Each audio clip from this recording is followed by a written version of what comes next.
This is Thriving in Business and Life. I'm Christopher Harding. And I'm Will Wilkinson. Welcome back to the program. Yeah, we had a discussion last week about what we call quantum responsibility, that each one of us, rather than having to divide up who's responsible, have the opportunity to say, well, with my 100%, what did I do? How did I show up? How did I impact the outcome?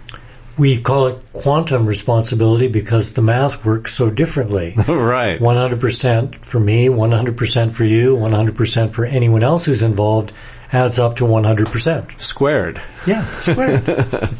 Exactly. So the topic we're going to take on today is kind of a logical follow-up to that. It's really around the topic of empowerment. And we talked about how responsibility is a mindset. If I see myself as responsible, what I will do about it in the behavior box, or in the empowerment category, you could say, is far greater than if I see myself as only partially responsible.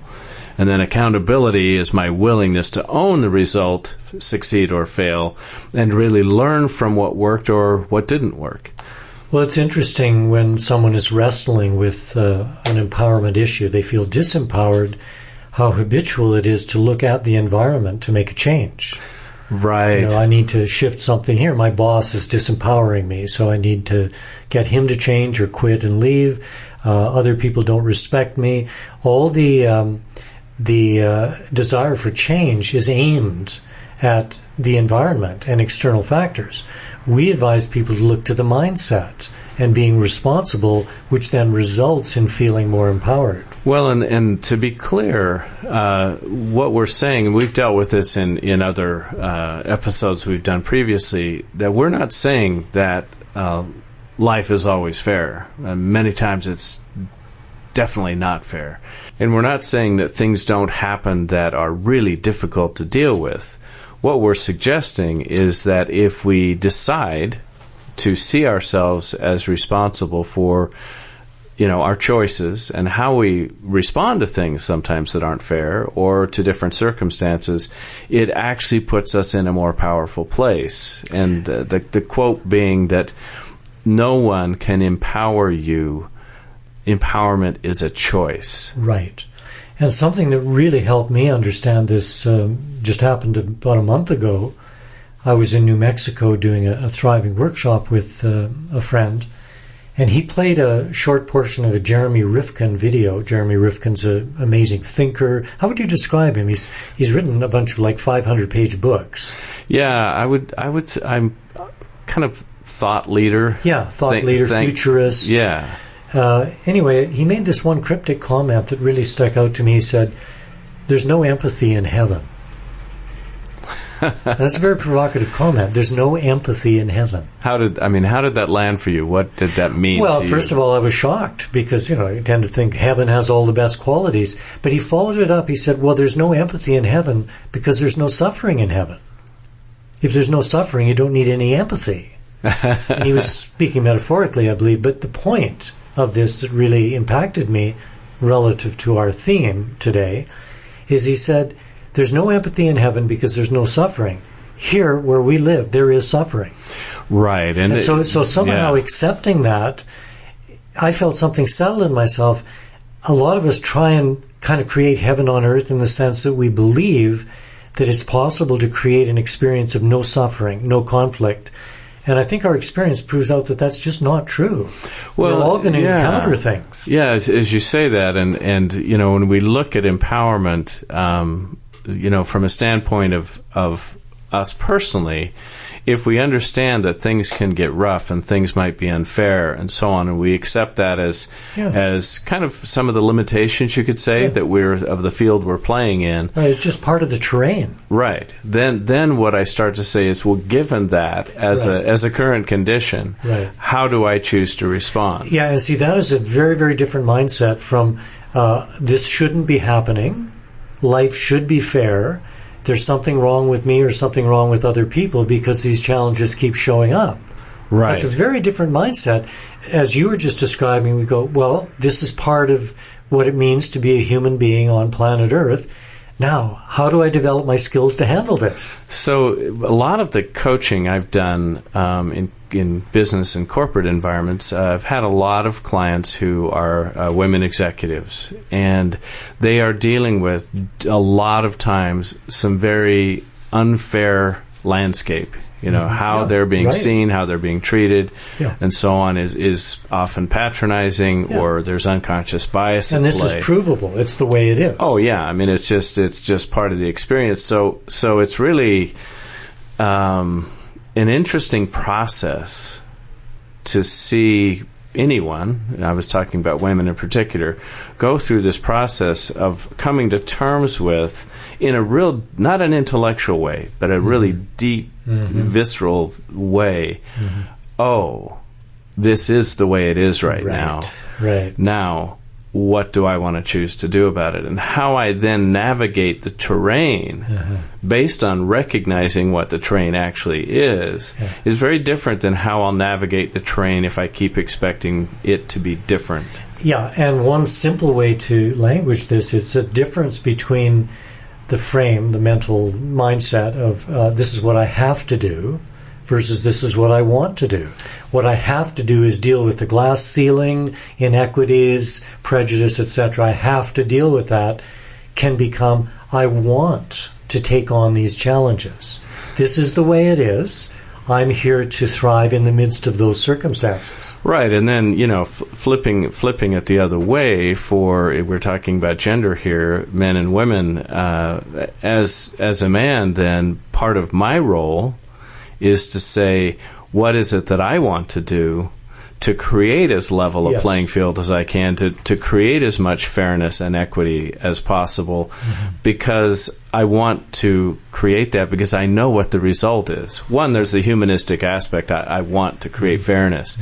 But there's the other, you could say, pragmatic aspect, that if I can create an environment where people truly feel valued and are willing to dive in versus have to dive in, the difference between willingness and compliance, as we say, the outcome is going to be tremendously better quantitatively in terms of the numbers we might track, but also the quality of the experience for everybody is going to be a whole lot higher, and as a result, we'll continue to deliver better results.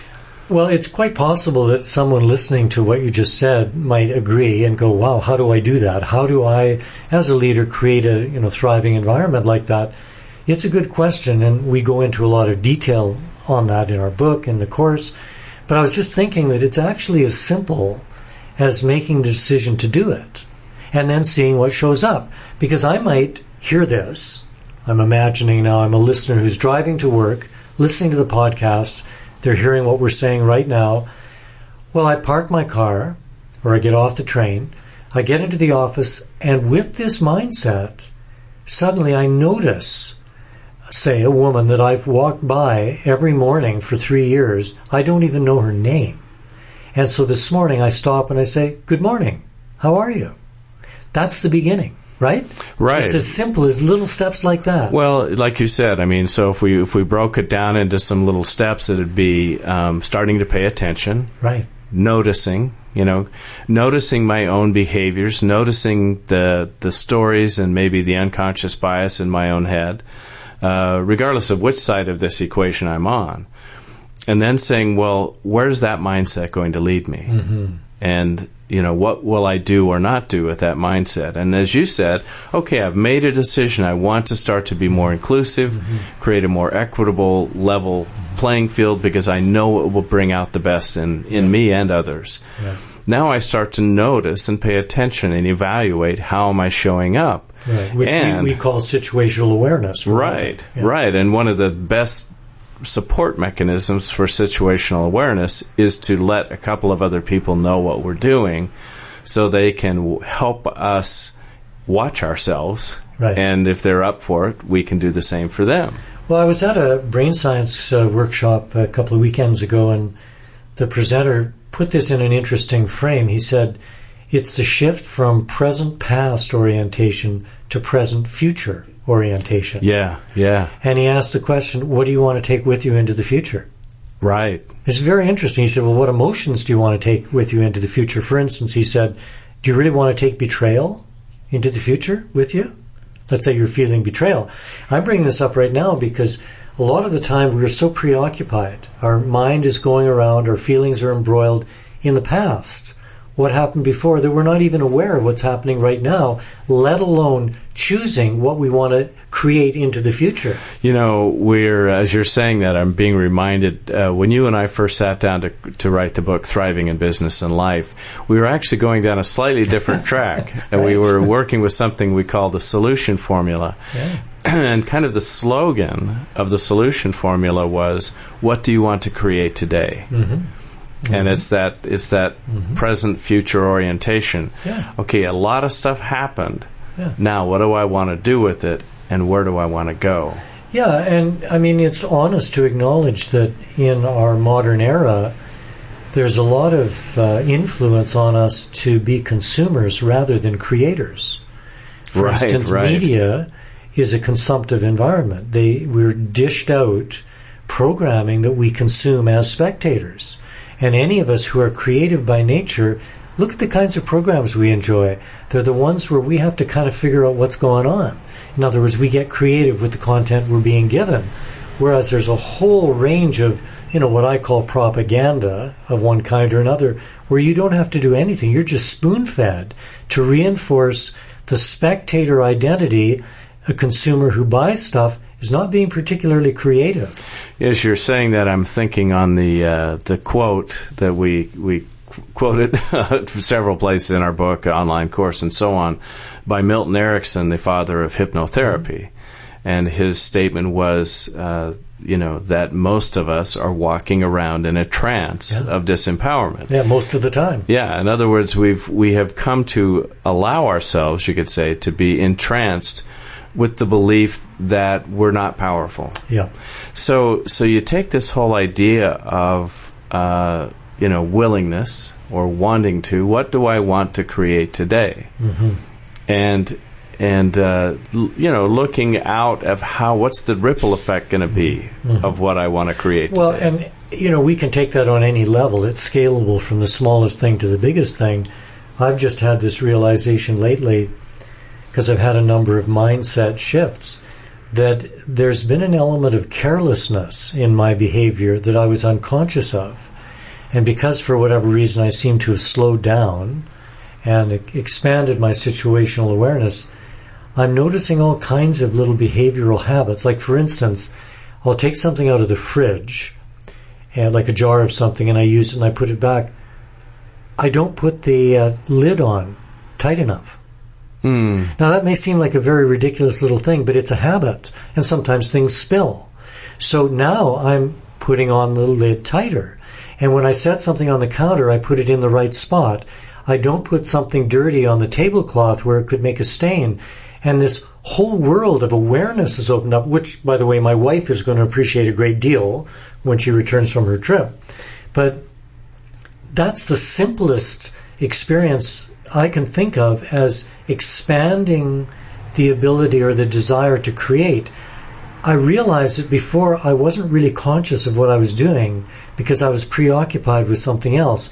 Now I'm more present, and what I'm doing, whether it's screwing a top onto a jar or setting a plant on the counter, I'm present. I'm creating what I'm doing, and I'm frankly really enjoying myself. Well, the interesting piece about that too is you're talking about being consciously intentional. Yeah, right. And so one of the things we do when we're coaching and in our training around empowerment is to focus on, we have what we call the 3 C's of empowerment. What do I need to do, or what do I need to look for in somebody I'm going to invite into a different task or responsibility? And the very first one is, how capable am I, or how capable is that person? And when we look at capability, there's technically, how capable am I?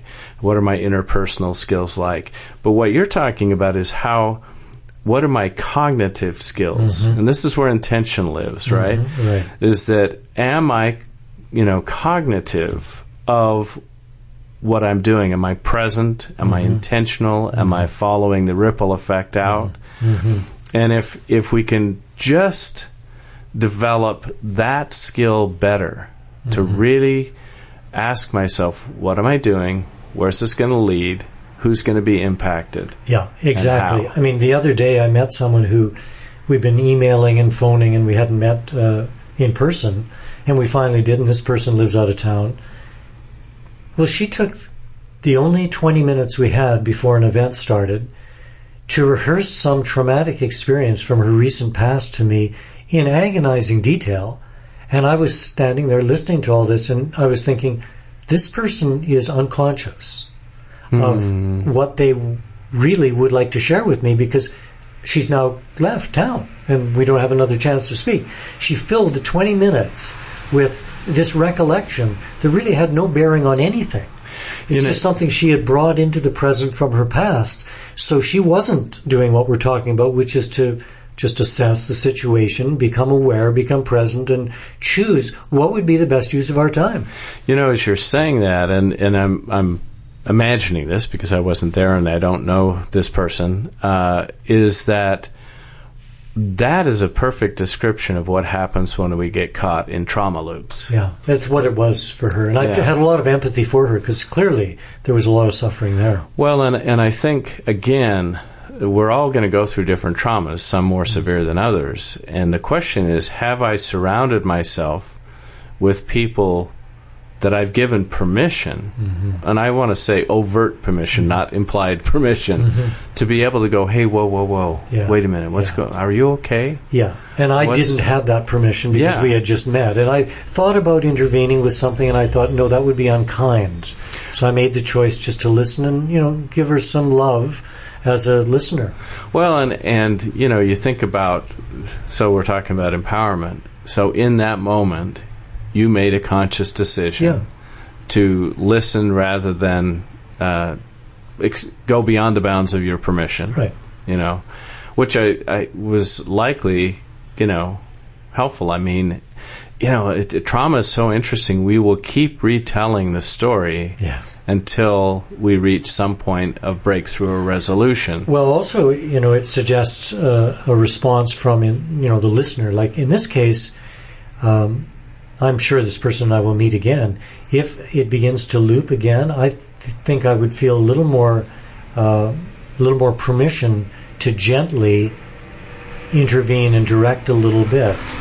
Just because I think I established some safety with her. She knew that I was hearing her. Right. She felt that I was really listening to her without judging. My point in bringing this up is that as friends, I think we can help each other, and if it feels right, take a little risk to help someone if we feel we have permission.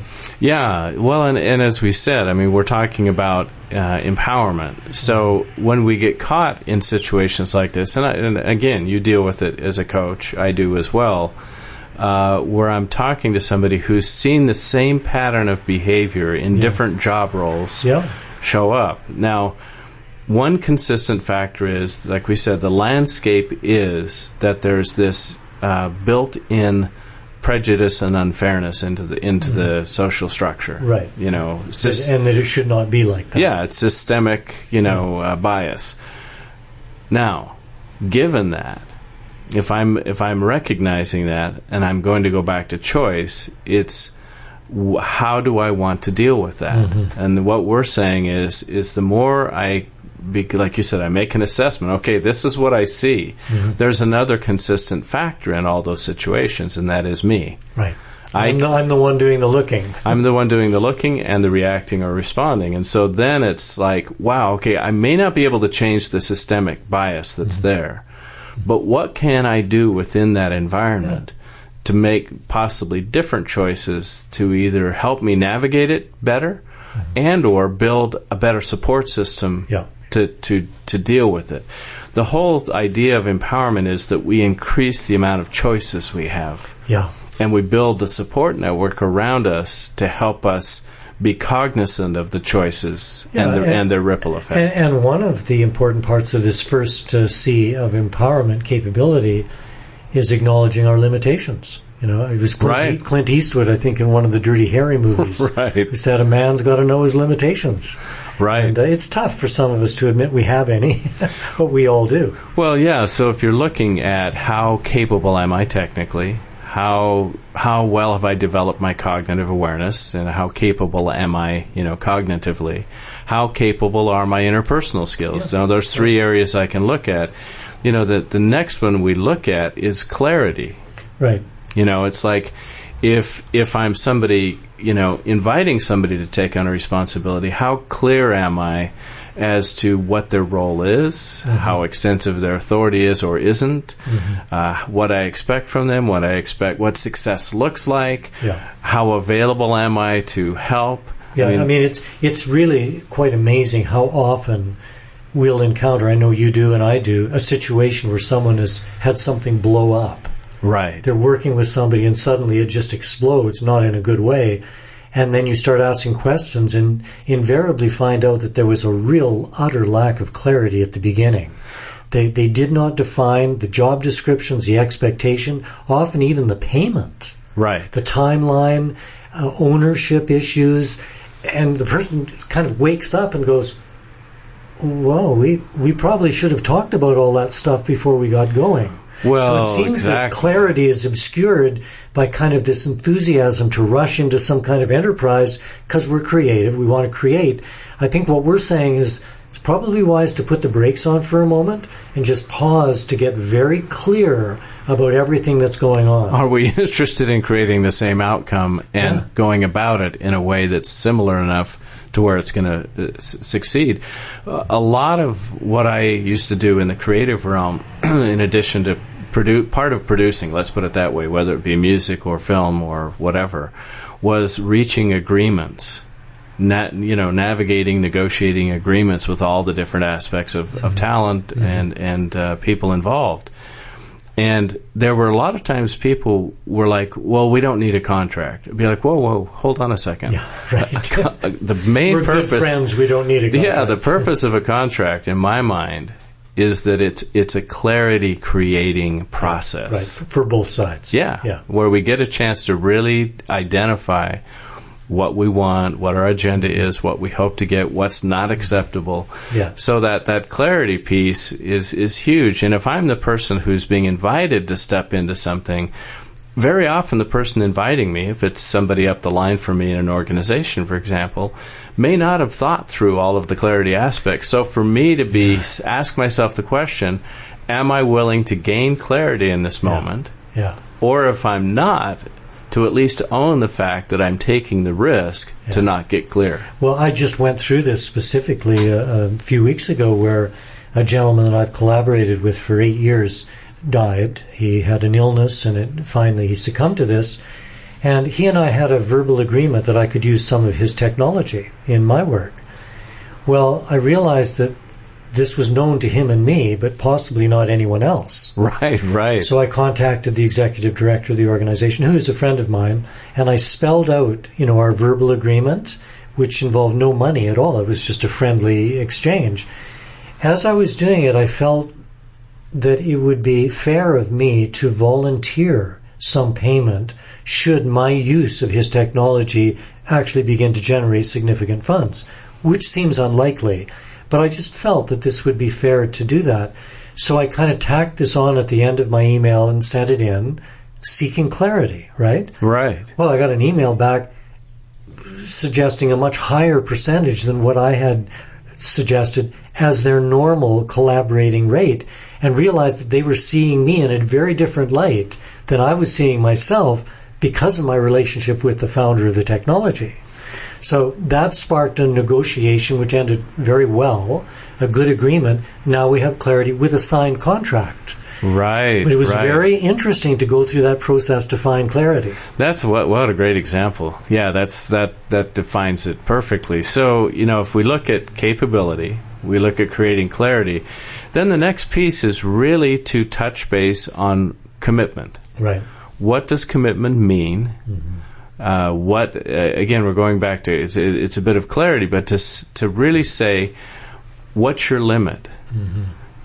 How far are you willing to go? And a lot of it is getting clear on ethics and values and maybe even mores. For some people, it's like how far they're willing to go may be farther than I'm comfortable going. Right. And so defining what does commitment look like, what does it mean, When are we going to pull the plug? When are we going to go for it even when it looks risky?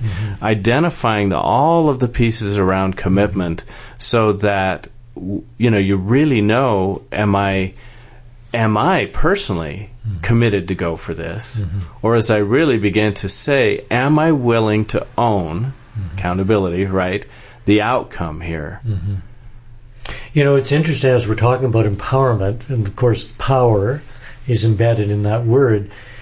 It's occurring to me that all the details we're discussing here add up to creating a sense of certainty. Where there's ambiguity, we're creating a sense of certainty. We know where we stand. We kind of know what to expect. But here's the ironic thing about that. That's preparing us for an adventure into the unknown. It's very paradoxical. Yes, it reminds me of our friend Julie's book, Leading When You Don't Know the Way. Right. Because ultimately, any entrepreneur is going to tell you that they don't really know how things are going to go. But it helps to clarify as much as we possibly can to give us a foundation to build on. Right. As you were saying that, there was a phrase, I did a lot of work with Cisco Systems for a few years, and they had an internal phrase where they talked about level setting expectations. That was kind of their code word for this process we just described.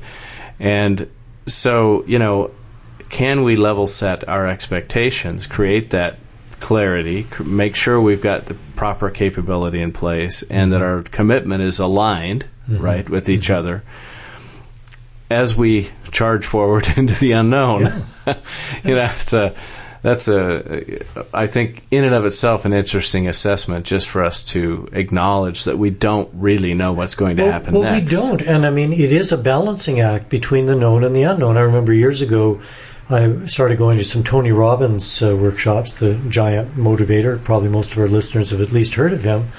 And he liked to create lists of things and deliver these lists with total certainty. And he said, well, there's the 10 top human needs.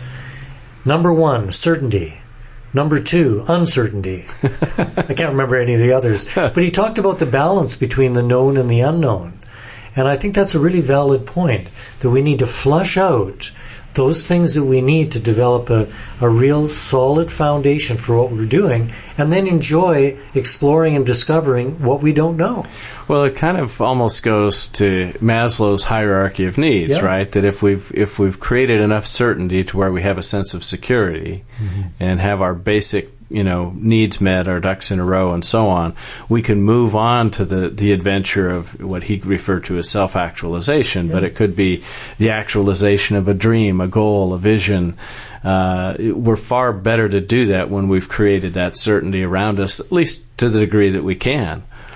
Well, what a good conversation. I'm just remembering a few of my friends who say they're tuning into our podcast now, and some of them are listening while they're driving. And one of them just the other day commented and said, wow, 30 miles went by while I listened, and I was hardly aware of even driving. It was such a engrossing conversation. So a word to those who are listening while they're driving: keep your eyes on the road, enjoy the conversation, but drive safely. Truly, truly. So we'd love to hear your thoughts and stories on empowerment and how it's affected you. So you can write to us at thrivinginbusinessandlife@gmail.com. I'm Christopher Harding. And I'm Will Wilkinson. Thanks again for joining us, and we'll talk to you again next time.